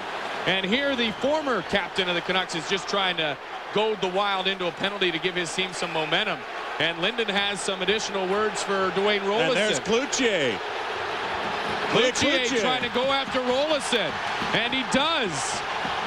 Well, you know, we have not seen this from Cloutier all year, but as soon as Rolison stepped into the fray, you know Cloutier was going to come down and take a stab. It's like Waugh and Vernon. Not quite, but they were the makings of it. Well, Cloutier's a fiery guy, Mike, and that was one of the things that he was criticized for a while. But yeah, and you know what? Actually, he has had the calm head all year long, and especially here in the playoffs. But right there, when Rolison took a stab at Linden, Cloutier was already coming down the ice anyway at the end of the period. And you know, we saw some action after game 2 between these two teams after the clock had hit 0. Well, here again, the clock hit 0. This time, though, 6-2 for the Wild. Running on the power play, Brunette himself. Marian Gabrick, his 9th of the playoffs. Jason Marshall, his 1st. Minnesota leads 6-2 after. XL Energy presents Hockey Night in Minnesota. Not surprisingly, Dan Cloutier's night has ended. Alexander Auld, the backup who has moved up the rotation in favor of Peter Skudra, will start here in the 3rd period for the Vancouver Canucks. Has not played 1 second in the playoffs, only 7 games in the regular season, and well, since he's in the net and Cloutier has the extra minor, maybe Cloutier can go actually serve it. Now, Dan Cloutier, they said in the first round, Mike, that he let in 6 bad goals against the Blues. I don't know what the tally would be tonight. His save percentage is not good in the playoffs. One thing we do know, he had the 2nd worst rankings of any goaltender in the playoffs coming in. On the other hand, though, let's not be overly critical of Dan Cloutier because he was outstanding in Game 4 at the XL Energy Center and has come up with some big performances here in the playoffs. And I don't think a lot of those were necessarily bad goals. I agree. A lot of good efforts, a lot of second efforts, as you mentioned, by the Minnesota Wild. And a lot of pucks bouncing over him and around him. Not a lot going through him. But he'll rebound, as he'll have to, for Game 6. Linden and Dowd, just like we started things. Dowd with Brunette and Marshall. Minnesota, 20 minutes away from a Game 6 Wednesday night right here on Fox 9. Cuba, it will be an 8 o'clock start at the XL Energy Center, and then a 9 o'clock start the next night here at the General Motors Place in Vancouver if a Game 7 is forced by the Wild. Wild, just the 8th team in NHL history to fight back from a 3-1 deficit in a series, having to win 2 games on the road when they were able to accomplish that against Colorado. Sekarash down low to Dowd. Power play to begin things here with Cloutier picking up the extra minor penalty. Jimmy Dowd. Dowd assisted on the first goal of the night. Gives it to Sekarash. Back to Dowd now. Brunette, Marshall's in front. Cuba sneaking in. Look at the players he has on the power play. Sekarash shot, and it's wide. Not a lot of what you call regulars on the power play, except for maybe Brunette behind the net. Sekarash plays it behind. It was Dowd on the power play in that game against Colorado in the first round. Late in the game when they came back and tied and then won against the Colorado Avalanche. So 4th power play of the night for Minnesota. They have scored once with the man advantage. The ranking of the power play, best in the NHL amongst those postseason participants coming into tonight. Ronning with speed. Ronning with 2 goals here tonight. Andrei Zuzin to Sergei Zholtok, and Zholtok fires it over the net of Alexander Auld. Did not see Auld during the regular season, Mike. We saw Skudra, but we did not see Alexander Auld. He's a big, big boy. Well, Skudra fell out of favor with Mark Crawford, and so now the opportunity falls to Auld. Morrison, the shot wide on the glove side. 1 for 4 on the night with a man advantage. 4 total shots on the power play. None that time for Minnesota. Gabrick, he's going down. Shot, save. He was hit in the face, I think, by Oland on the hit. See, now this is the stuff you want to try to avoid and you worry about in a game that is somewhat lopsided, and Donnie Fuller comes out to attend to Marion Gabrick. It doesn't appear to be any kind of call coming up, and we'll see if it was intentional or whether it was a cheap shot. Here it is over here, and I don't know. I think we just caught him a little bit unawares, but that's where the Wild have to just be very conscious of what's going on around them. I don't know. That wasn't he was just reaching out to give him a bit of a hit, and I'm not sure where that caught Gabrick. Maybe in the shoulder, and I just brushed him across the shoulder and maybe popped him in the chin a little bit. But he's very slow to get up. It didn't look that bad, but you know, it's always hard to tell and how hard he was actually hit. Certainly reacting like it hurt him. Watch his chin here and see how the reach, and yeah, he takes a bit of the elbow there. And he just he looks like he's almost out at his feet right here. So as we said, you don't want to get into situations where injuries or suspensions or anything like that can occur in this type of game when there's a 4-goal difference. Marcus Naslund has it for Vancouver. Gabrick goes to the locker room. Dr. Sheldon Burns, the team doctor's here. So he is in good hands. He has been great here in the playoffs. Marion Gabrick had only 4 goals in the second half of the regular season, Mike. He has 9 goals here in the postseason. And we also had word that Pascal Dupuis was out with maybe a high ankle sprain or something like it. And so we haven't seen him since. So Dupuis might be done. But a day off tomorrow and then right back at it. Game 6 on Wednesday night if Minnesota holds on to this 6-2 lead. Oh, wow. Johnson. But he'll take it. Johnson answers with Naslund. Murray Barron wants Matt Johnson. They're ready to go, but Klatt steps in the way. Well, you know what? This is the danger right here. You hit our superstar, we'll hit your superstar. And that's exactly what Johnson did. He took a run at him, but that's the kind of run you can afford to take when you're up by 4 goals in the 3rd period. And Johnson had to do that. He had to answer back to the hit on Gabrick.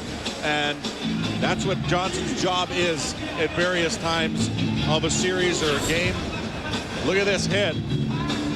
Here he comes, and Naslund sees it at the last second and doesn't pull up in time. Hey, you have to send that kind of message, and that's a good one to send. And that's a good penalty for Johnson to take. There's no question. No question at all. Here's Johnson. Look at him move. All the way from the bench. He makes a beeline, and boom. Team's growing up in front of our eyes, Mike. Daniel Sedin. Or maybe they're continuing to grow because they grew up many months ago.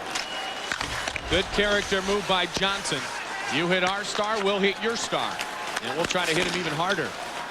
Hopefully Marion Gabrick is okay. Got his bell rung a little bit by the shoulder. Matthias Ohlund moves it ahead to Trent Klatt. Walls comes in on it. 16 minutes, 17 seconds remains here in Game 5. Ottawa a winner tonight, eliminating the Philadelphia Flyers in 6 games. They won at the First Union Center in Philadelphia. They are in the conference finals for the first time in franchise history. They'll play New Jersey. Sedin to Sedin. Mitchell comes in. Henrik lost his stick. Klatt picks up the loose puck. Daniel Sedin to the point, and Brent Sopel. Sopel, the hero, the overtime game-winning goal in Game 4. Fires it over the net of Dwayne Rolison. Morrison onto the ice. Sopel again. Big drive, and that's deflected wide by Trent Klatt. Mitchell leaned on by Trent Klatt. Willie Mitchell playing with that bad hand. Kuba dragged down behind the play by Brendan Morrison. No call there. Here's Naslund busting out with speed. Sopel to Morrison. Bertuzzi across the line offside. Haven't mentioned Todd Bertuzzi's name a ton this evening. Well, the Vancouver Canucks really haven't spent a lot of time around the top of the crease.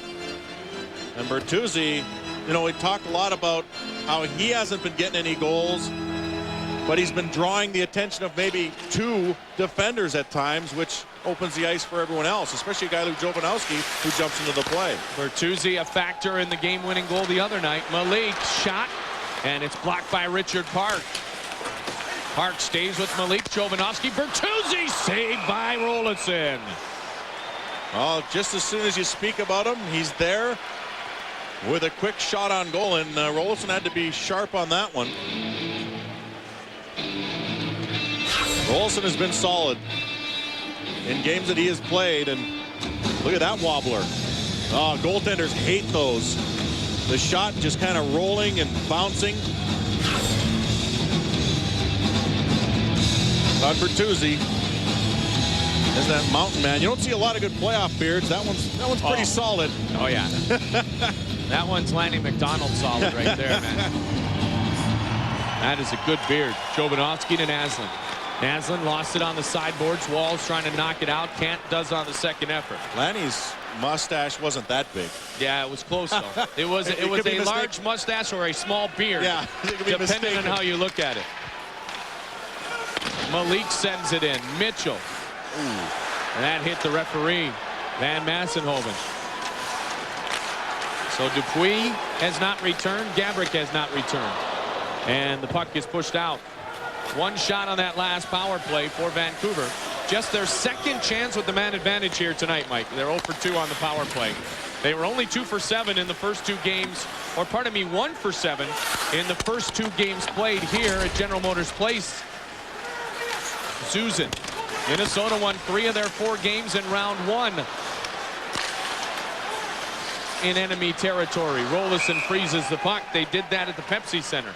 They are looking for their second win of the series here in Vancouver. Well, when you look at the guys that factor in, and there's Cook, Ruutu, in a game like this, it's really the goal scorers that have to step up and do something, because you're not going to turn the tides just by getting under people's skin at this point, because Minnesota Wild are too smart to allow that kind of game to get to them at this point. With the lead like this, they would rather have the clock just keep eating itself up and then go and get on a plane tomorrow morning and get back to St. Paul. Susan, Bertuzzi, Salo trying to kick it ahead. Hendrickson looks to push it out, and the puck goes out of play. Faceoff's going to come outside of the zone. Well, Darby Hendrickson's had a great playoff series, and the Minnesota Wild haven't matched as tightly as they did against the Colorado Avalanche, but they've done that because of the, I guess, evolution of different players, and that is Hendrickson, who's come up and played such a good defensive role that they can put him or Walls out there in many situations. So matching isn't as needed, I guess you'd say. And Mike, we said it at the beginning of the Colorado series, because of the Forsberg-Sakic combo, you needed someone to become that second important checker. As Linden fires it high and over the net, Rolison dragged upon by Murray Barron. Even Barron jumping up in the play here. And the puck pushed out of the zone. And Hendrickson has found that role, so he went from not so much to 20 minutes of ice time a night because of his fine defensive play and his fine work in the face-off circles. Chubarov up near it. Darby 11 face-off wins, just 4 losses, Mike, tonight through 2 periods of play. Well, those are the little things that they talk about. Winning face-offs, getting the puck deep, that second effort in front of the net, and scoring on the power plays. Jovanovski, no room with Jimmy Dowd just poking it out. Dowd, one of a handful of former Canucks. McCult, a Vancouver native and a former Canuck. Chubarov, McCult not in the lineup tonight. Chubarov consistent throughout. Chubarov, Cook, and Ruutu shot saved by Rolison. Ruutu, 6-2 Minnesota leads. A franchise record, 5 goals, 4 in the second period. Malik, shot was blocked by Richard Park. Malik again, can't keep it in. The long reach, he bumps it across to Jovanovski, he'll get it back. Gabrick still has not reemerged from the Minnesota locker room. Sopel. Now it's Olin. Willie Mitchell. And he's able to get it, but not out. And here's Cliff Ronning. Ronning with time and space. Ronning off the shin pad of Sopel. Olin advances it ahead. Gives it off to Daniel Sedin. Trent Platt breaking towards the net. Platt couldn't get a shot away. He was upended by Willie Mitchell. Ronning fires it down the length of the ice. Minnesota will take the whistle and a stoppage in play. 5 shots for the Canucks here in the third. None so far for the Wild. Here's great news. Marian Gaborik out of the locker room, back on the bench. Gaborik looks fine. It is 6-2. Minnesota Wild leads. Gaborik talking to Lubomir Sekarash. Saying, what did I miss? Yes. And in the middle is Andre Zuzin saying, hey, I understand what you guys are saying. I can speak the language. He said, start from the first period. I was rocked a little bit there. Here's Murray Barron. Up ahead, Kuba gloves it. Pushed out of the zone by Jeremy Stevenson. Brunette controlling and pushing traffic around as the puck goes into the netting. 11:21. So the potential now, Mike, for back-to-back games 6 and 7. In the first round, Philadelphia and Toronto had a back-to-back 6-7, as did obviously Colorado and Minnesota. It was the first time in the NHL playoffs since 1950 that we saw back-to-backs in games 6 and 7. And this is a difficult travel if the series goes that deep. And I think if you get a victory in game 6, it benefits the Minnesota Wild in game 7, because 3 and 4 nights and you have a team that has a lot of speed and a lot of stamina, I think it benefits the Minnesota Wild in that situation. Johnson came to take the draw with Bertuzzi on the ice. Now Gaborik's on. So Marian Gaborik right back into the play. Mitchell, Walls, Gaborik moving ahead. And Sopel was there. Alexander Auld touches the puck for the first time in the period. 11 minutes remains here in regulation time. Kuba gets it over to Mitchell. Mitchell ahead to Ronning, who deflects it right past Bertuzzi. And an icing called. Minnesota will take no chances with this 4-goal lead. Well, look at Willie Mitchell. The word is, obviously, if it were a regular season game, he would not be in the lineup this evening. And he probably wouldn't have been in the lineup after that cheek injury. But he's out there with a full shield. He's out there with a taped wrist. And he doesn't look like he's even missed a step. He has played a great hockey game. That's character for you right there. That's NHL playoffs right there. Unbelievable. And you know what? Half of the stuff that no one knows and which is going on. Oh my. Marcus Naslund. He was rocked before. Shot saved by Dwayne Roloson. You come back with Roloson again in game 6? That's a foregone conclusion. Absolutely. I concur. The thing is the goaltenders have been on pretty good rolls. Roloson played the first 3.5 games. Manny Fernandez the next 4.5. Then after that, a couple games by Fernandez, and then, a couple games by Roloson, then one by Manny, and then one here this evening, which will extend to 2. And if he wins that one, it'll extend to 3. Couple of days off, and you know, Vancouver, as you said, did not want to travel, and now I'm going to guess that Todd Bertuzzi will, if indeed this holds, not issue an apology to the fans in Minnesota. I don't think so, but he probably will be asked about that comment. Yes, I think that he will. And he probably will have a grumpy response. Yes, he will. Todd Bertuzzi.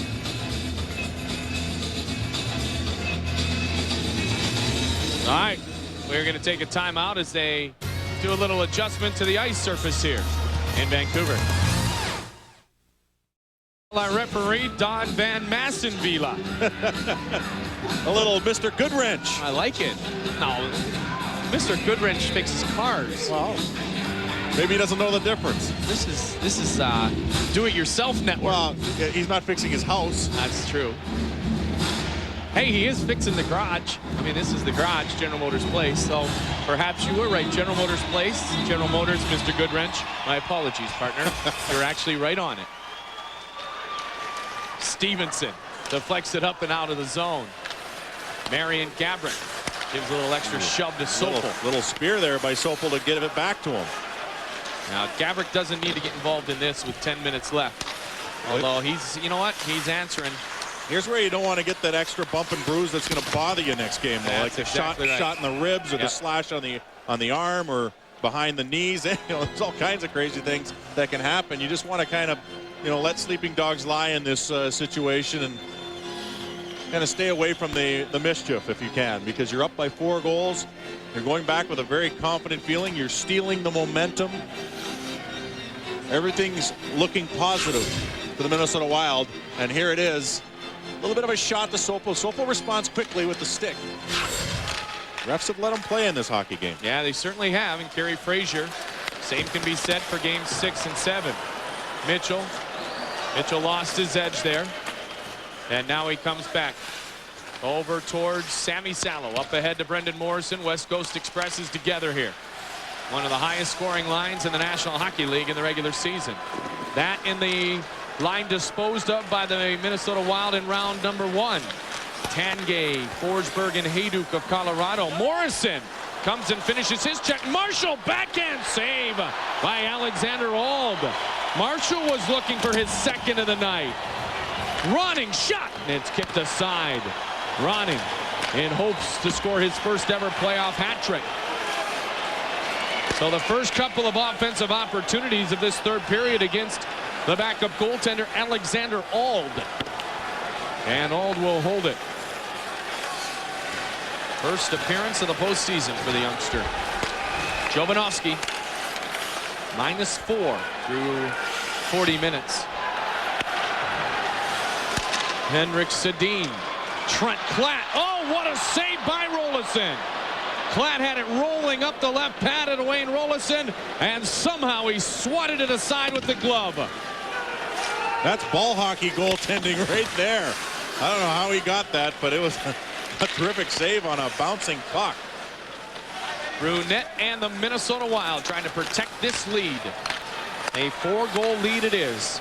First time they lost all regular season and playoffs long when leading after 2 periods was the Game 4 overtime loss in St. Paul. Hendrickson, Gabrick waiting. Gabrick tied up by Matthias Oland. Here is Gabrick. Gabrick behind the net. Gabrick in front. Shot. Knocked down the body of Jeremy Stevenson. And Oland is headed to the penalty box. Minnesota with a power play. 8 minutes and 2 seconds remains here in Game 5. And the Wild holding on to this 4-goal advantage. Well, the Canucks want this matchup, Oland on Gabrick. But they don't want the kind of matchup where he's going to take penalties against him. And that's exactly what he did. The holding penalty on Marian Gabrick, against Marian Gabrick, by Oland. Zoltak and the power play unit. And let us not forget a huge power play goal, a 4-on-3, to give the Minnesota Wild an added bit of life early in the second period. Another bit of Bob Vila work being done here at General Motors Place.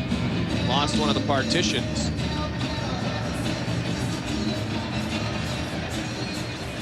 Now, don't forget, hockey fans ages 14 and under, you're invited to join the Wild Kids Club presented by Wells Fargo. For $15, members receive a Kids Club ID card, newsletters, Hockey Lodge discounts, invites to special events, and more. To join, log on at wild.com. Mike, we had mentioned before this revolutionary Edge mouthpiece. It's called the Edge, that both Willie Mitchell and Sergei Zoltak are wearing. Now, the concept behind this mouthpiece is first and foremost for the safety of the athlete. It really brings down the chance of concussion. Secondly, there's a component in there that actually energizes the athlete, gives him more stamina, gives him more strength, and lowers the average heart rate when an athlete is going full tilt. The Edge, you're going to hear a lot about this this great new product here in the future, I think, in all sports, and especially in the National Hockey League. The science of the game. Don't you love it? Oh, I absolutely do. You can see it in the sticks. You can see it in the equipment, particularly goaltending equipment. You can see it in the protective side of the game, as you just mentioned. The special helmets that some guys wear, of Willie Mitchell being one of them. Yep, and concussions, of course, a huge concern in the NHL. So if a mouthpiece can help with that, And that is the edge. That is a huge edge that players are looking for. Jason Marshall in to get it. Brunette and Zoltok. Jason Marshall. Power play time again to the point. Ronning, Kuba. Kuba shot wide of all. Brunette slides it up to Zoltok. Here is Andrew Brunette. Brunette, Sergei Zoltok to the point and Cliff Ronning. Zoltok to Ronning. Ronning, shot, Kuba, save all. In front was Marshall. Digging for it still. Chabarov can't clear it out. Kuba snaps a wrist, and it goes through the body of Marshall and wide of the net. Played by Marshall. Across to Cliff Ronning. And it's Marshall and Brunette trying to pump it in the back of the net. Sergei Zoltok. Zoltok down to Andrew Brunette. Brunette to Zoltok. Zoltok to Ronning. Ronning, Zoltok. Zoltok. Brunette. Brunette looking Kuba. Brunette holding. Shot just missed. He wanted Sergei Zoltok on the back post. Minnesota power play for another 38 seconds. 6 minutes, 37 seconds remains. Minnesota leads 6-2. All misplays. Malik fires, but not out. Bounces over the stick of Sekarash, though. Here's Lubomir Sekarash in favor of Brad Bombardier here tonight. Do we see Bombardier at all the rest of the series, I wonder? Well, I talked to him this morning. We all thought we would see him, and I asked him if Willie Mitchell had any problems at all, and that may have been the reason. If Willie Mitchell would have had problems, it would have extended the ice time of every other defenseman. And from 11 minutes to maybe 20 minutes would maybe it have been too big of a jump for Brad Bombardier at this point. That's a great point. Here's Gabrick. He's had a couple of points tonight. Marian Gabrick with speed. The quick release misses glove side. Stevenson follows in. 1 for 5 on the power play tonight, Minnesota. Gone a couple of power plays now without a shot, but with a 6-2 lead. Not quite as imperative to put the puck in the back of the net. You want to keep it out of your net. Delayed penalty. Interference. Going to be an interference call indeed. It's going to go against the Minnesota Wild, and the Canucks will have just their 3rd power play opportunity of the game. Well, they're going to disguise that interference call as a hooking call, but yeah, for all intents and purposes, the Minnesota Wild convened on one player for the Vancouver Canucks driving into the zone, and Sedin, I believe, was trying to get in and forecheck, and a little bit of a double team as they sandwiched him and held him off the puck. It's going to be Stevenson that gets the gate. Well, Mike, at the beginning of the night, 3 teams were on the verge of elimination. Ottawa has eliminated Philadelphia. Anaheim leads Dallas in the 3rd period by a score of 3-2.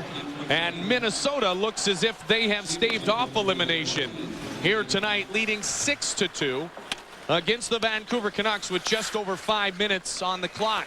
Be the only show in the country on Wednesday. I'll tell you what, it'll be a big one. Naslund, Morrison. 3 of the 4 would be ready for the conference final. Sopel shot blocked by Rolison.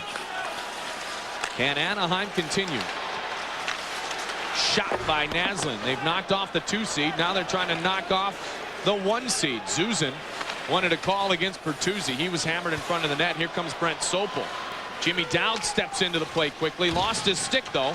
Now it's Marcus Naslund. 4:35 remains. Sopel shot in traffic in front. Puck goes wide to Rolison, who trips Henrik Sedin. You notice one thing that's happened since the Minnesota Wild, Matt Johnson's ran Naslund. There has not been any real cheap shots in this game. It was a good answer, and it settled the game down in that respect. So you just maybe stay away from some injuries. Jovanovski. And the Minnesota players have been active in front of Dwayne Rolison as well. Because you don't want to take a penalty, Mike, but you can afford, as you mentioned with Johnson, to perhaps send a message that you couldn't send in a 1-goal game or a tie game in a 4-goal game. Sammy Salo. It got ugly after game 2. But this game is a lot like game 1 and 2, and we didn't see a lot of penalties during the regulation time. Wes Walz by himself. Jim Dowd the trailer. Walz shot, score! Wes Walz, that patented move. He got ahead of everybody. He scores on Alexander Auld for Dowd. He was in as a trailer, and for Walls, it's his second shorthanded goal of these playoffs, and it is 7-2 Minnesota, and I'm going to finally say it. Game 6 is scheduled for Wednesday night. Wow, you are really going out on a limb. I was scared, I'm telling you. I'm going to support you on this one as Walls feigns the pass to the front of the net and kind of sweeps it. It's kind of a little sweep towards it. Look at this. What a time to have the most productive night in franchise history for a team. Minnesota had scored 6 goals a half dozen times, including one night in Phoenix in which Marian Gaborik factored in all 6 goals. They had scored 6 goals before against Vancouver. Marian Gaborik had a hat trick against the Vancouver Canucks, but never before had the Wild scored 5 goals in a single period or 7 goals in a single game. Franchise records here tonight for Minnesota. And they add another game in franchise history, a game number 6, Wednesday night, 8 o'clock start here on Fox 9. 3:25 remains. If you are Vancouver, what is your mindset? How seriously do you take not just the defeat, you take that seriously, but the magnitude of the defeat? I still think you'll see Vancouver positive. I mean, they did win both games in the XL Energy Center in this series.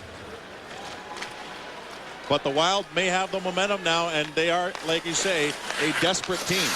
They will play differently than they did in the 2 games. I'm a bit in shock and disbelief. Not that Minnesota has forced a game 6. I thought they would come with great pride, but in the fashion. In the fashion, indeed. But you know what? A win is a win, and you start the next game scoreless. Obviously, you can't carry over those goals. This isn't the Silver Stick tournament, you know, in Sarnia, Ontario, where total goals helps in the tiebreak. Well, they could take, what, 4 goals with them? I wish they could. Ruutu sends it into the zone. 2:40 remains. How will Cloutier rebound from a disappointing night in which he was victimized 6 times? Sopel. Murray Barron. Murray Barron, Trevor Linden, Brent Sopel. Shot is well wide. Brad May in front of Dwayne Rollison. Linden. May. Zuzan. Minnesota knew they had the talent to play with its Vancouver team. They had proven it with 4 one-goal games and 2 that got away. They have proven to themselves even a little bit more deeply now that they still have a chance to fight back from what will be in 2 minutes, Mike, a 3-2 deficit in this series. I learned my lesson in game 1 not to assume anything. Not even a 4-goal lead. Throws in by Dwayne Rollison. Trent Klatt factoring in both goals tonight for Minnesota. Speaking of Minnesota, right at the beautiful Mall of America, our partners celebrating 10 years in the Mall of America, our good friends at Nordstrom's. Little gift certificate tonight for Richard Park and his family. West Wall's the same. Nordstrom's, a proud partner of the Minnesota Wild here throughout the postseason, celebrating 10 years in the Mall of America. We will have a bit of a post-game show tonight here from Vancouver's General Motors Place. Get a star of the game interview this evening. Cliff Ronning.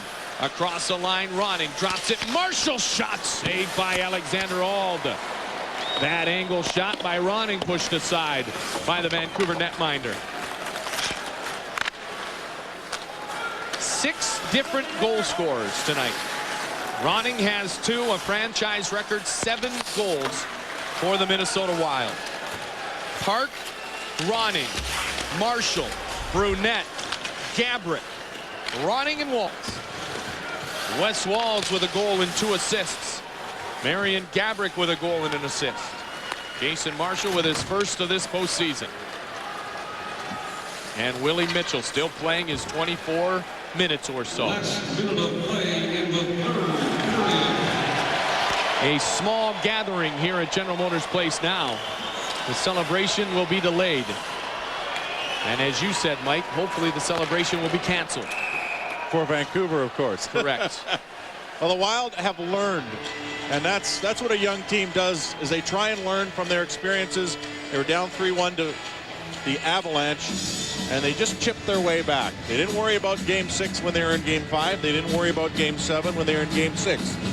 They just did what they needed to do every shift, every period. That's what they did here this evening.